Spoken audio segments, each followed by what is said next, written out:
I spent the next 3 years in a POW camp, forced to subsist on a thin stew made of fish, vegetables, prawns, coconut milk, and 4 kinds of rice. I came close to madness trying to find it here in the States, but they just can't get the spices right. My punishment? Oh, Hey, what's up guys? Welcome back to Binging with Babish, where this week we're taking another look at the foods from The Simpsons. Now, if you're having guests over and you don't have time to whip up, let's say, some steamed hams, the next best thing might be Principal Skinner's POW stew, which sounds a lot like a Thai tom kha gung, which I'm sure I just pronounced correctly and inoffensively. Regardless, it's served with 4 different kinds of rice, and until recently, I, like you, cooked my rice to a gluey paste until I discovered the art of pressure cooker rice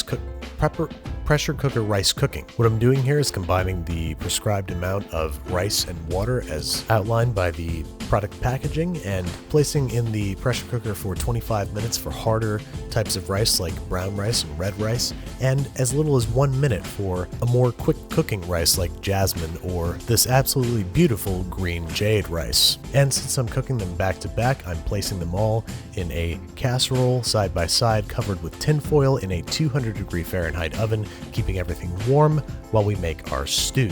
Now this is first and foremost a seafood stew, so we're going to start with some prawns that we're going to shell and devein by making a small slit on top of the shelled prawn and pulling out the little digestive, poop tract. Rinse and repeat, but do not throw away your shells. We're making a little bit of shellfish stock to really amp up the seafood flavor. We're starting by adding some scallions to some oil that's been preheated over medium-high heat, adding our prawn shells and sauteing until they start to show some color, at which point we're going to deglaze with a few glugs of white wine and a solid cup, if not 2 cups, of water. We're then going to let that simmer for a solid 45 minutes until it's nice and seafoody, draining and setting aside while we prepare the vegetable elements of our stew. We're going to start with some minced garlic, some minced ginger, minced lemongrass, minced shallot, some trimmed green beans, and some chopped shiitake mushrooms. We're going to saute these all together until fragrant,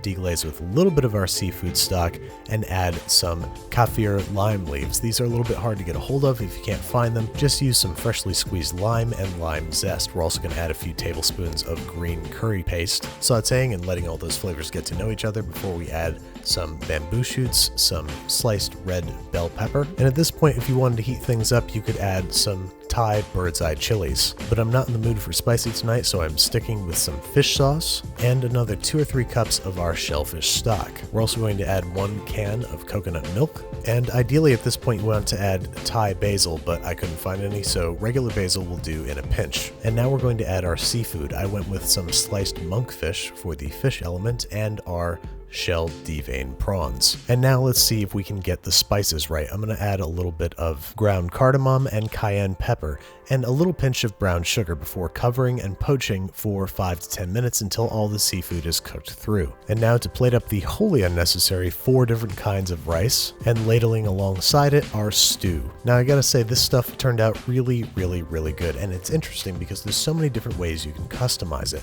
but not as many different ways as you can customize a crayon sandwich. You might have seen me make the grilled crayon sandwich with Rhett and Link on Good Mythical Morning, and as pretty as it was wholly inedible, so I decided to make a rainbow grilled cheese sandwich. So I'm taking 3 different kinds of cheese and coloring them with food coloring, mixing them around, and spooning them into some rainbowy rows atop some plain white sandwich bread. And then I'm going to make this as I would any other grilled cheese sandwich. Melt lots and lots of butter in a non-stick pan, butter one side of the bread, place the sandwich non-buttered side down in the skillet, toast, and flip. Slice in half on the diagonal. Remember, we want to see all these colors. And to get that stretch, you got to sort of wiggle the sandwich together and then pull apart. I know it's not made of actual crayons, but this is a Ralph Wiggum sandwich that's actually good enough to eat. I'm very sorry, but I could not come up with an appropriate substitute for thumbtacks.